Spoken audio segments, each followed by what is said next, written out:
You may have seen this, well, just about everywhere. It's the architectural concept that broke the internet. Saudi Arabia has just shocked the world. At first I thought it was a metaverse project, but it is a real project. Saudi Arabia wants to build a city dubbed The Line. The Lion? I want no part of that. I'm going to be reacting to The Line. This is definitely just a way for those in power to have more control. The ingenious design of the city of future. It's designed in 3 dimensions. Who do you think is going to be at the top? The Line is a 170 kilometre long, 500 metre high mirrored linear city in the desert that either represents the cutting edge of architecture or a grim dystopian future, depending on who you ask.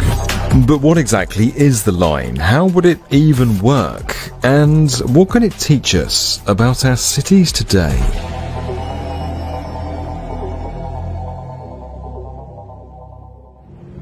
Back in 2021, Crown Prince of Saudi Arabia Mohammed bin Salman first announced plans for a new kind of sci-fi-like city called the Line. نقدم لكم The Line. مدينة مليونية بطول 170 كيلو. It's part of Neom, the kingdom's new nation-building mega-development that'll stretch across 26,000 square kilometres of desert. The Line's been pitched as a futuristic eco-city north of the Red Sea with no cars, no streets and no carbon emissions. The Saudi government says it will create housing for more than 9 million people, and leaked documents reportedly show ideas for everything from robot maids to an artificial moon, flying cars, and just about everything else from the Jetsons. Think Dubai on steroids. Well, I mean, it looks like something out of science fiction, but I believe that's the intention. It is a huge and impressive PR and marketing endeavor before anything else. The intention is not to be impressive. The intention is to be awesome in the literal sense. Hey, we are where innovation happens in the built world now. The main question is not so much how or when, but why. And why do we need to build such a city? Why do we need to deploy those kind of resources for that kind of project? And why does the city need to look like that? The entire Neom development is supposed to become so self-sufficient that it's being referred to as a country within a country, a place where residents will apparently be called Neomians rather than Saudis. Now, it's no secret that Saudi Arabia has been attempting to rebrand itself on the world stage, looking to the UAE as a template for a post-oil economy, along with the pie-in-the-sky mega projects that seem to go with that. It has been folded into what is known as Vision 2030, which basically says that by the end of this decade, Saudi Arabia will look dramatically different. It won't be a kingdom reliant on oil anymore. Real estate is a big component of that plan. It wasn't until July of 2022 that we got our first glimpse of what a linear city could actually look like outside of the science fiction movies, and it was unlike anything any of us had ever seen before. The city would essentially be sandwiched between 2 enormous structures that rise 500 meters into the sky and then stretch for 170 kilometers into the desert, easily the largest buildings ever constructed. They'd also be mirrored, and the idea of that is to minimize their impact on the surrounding environment.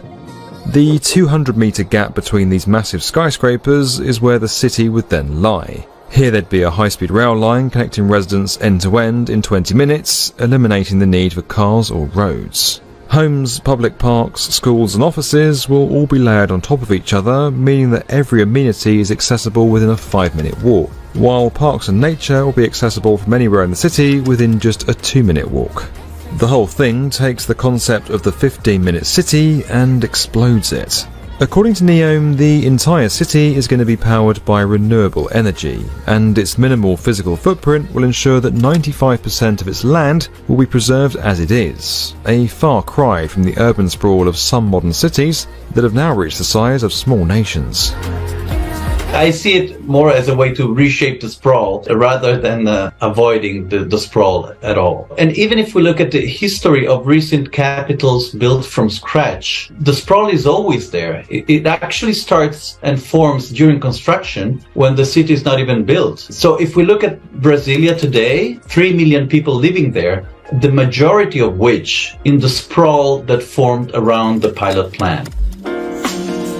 But little's actually known about the city itself, outside of the trailer and the glossy renderings. We do know that initial earthworks began back in October 2021, and that the first residents could start moving in by 2030. But aside from that, the project is mostly defined by its questions, and there are a lot of questions. Can you even build something like this? Can you have a city without cars, without streets or roads? What if everything you ever needed was within a 5-minute walk? Could we live in a hyper-planned place that didn't disrupt nature? Is a giant mirror in the middle of an Arabian desert a good idea? And how would the city evolve over time? Well, some of it is so beyond our understanding at the moment because they are sort of raw engineering challenges that even the world's foremost engineers haven't really figured out to account for the curvature of the earth. You need to figure out how to have a break in the building.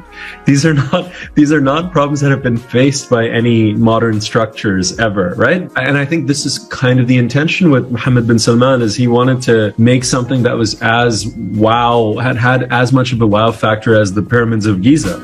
While the line may never appear exactly as it does in these renderings, it's possible we could see a scaled back version or some form of it sometime in the future. I don't see the line as presented ever realized, but I do think there is a possibility where some of those ideas are tested in a mini version of it. The whole concept kind of breaks down. So in the end, you're making maybe not a line, you're making a dot. If in the course of developing Neom, because there is very real money being thrown at this project, we find new innovations in structural engineering, we find new innovations in sustainability, we find a way to apply technology to the built environment at scale in a way that we hadn't before, that's fascinating and that's great. That's great for the world. Strangely enough, there are many concepts on display here that aren't entirely new. For instance, a linear city has been dreamed up before, but not as a utopia, instead as a warning. The Italian architecture collective Superstudio created the continuous movement in 1969, a series of collages depicting vast blocks encircling the world, cutting through cities, mountains and valleys in much the same way that the line does. These striking artworks were meant as a criticism against mass urbanization, against cold, relentless architecture. From an architectural perspective, the line as a concept is not new, has very deep roots. The main difference to me is how this city will heavily rely on technologies that are not quite ready yet. As for the other areas of the city, some of it may not be as far-fetched as you might think. Many of our urban areas are already making changes to take cars off the road and prioritise walkability. There are digital twins of entire cities and programs that can regulate buildings remotely. And Neom is far from the only vision of a so-called smart city. Bjarke Ingels Group made headlines in 2020 when it introduced the Woven City that would be built near Japan's Fujiyama. It imagines a fully autonomous future with driverless vehicles and AI systems. There's also Egypt's new smart city that's being built near Cairo, and Telosa, a utopian vision for a new American metropolis. Now, none of these projects are perfect, and they've all got their fair share of criticism, but perhaps it is worth rethinking how our cities are structured. Right now, our modern urban areas don't work for everyone. 1 in every 52 people in London are homeless, while more than 1 million UK residents live in so-called food deserts, areas that have limited access to cheap fresh food.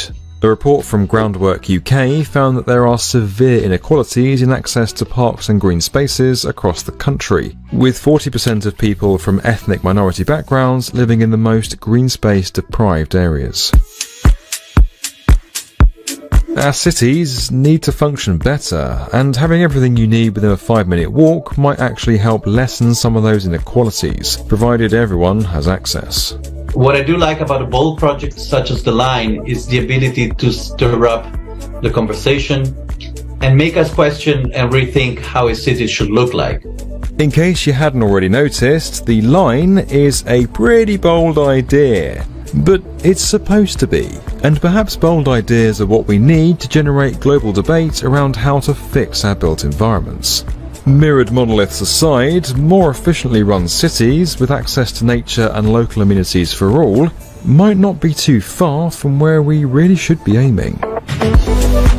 If you liked this video and you want to learn more about where construction is headed, make sure you're subscribed to tomorrow's build.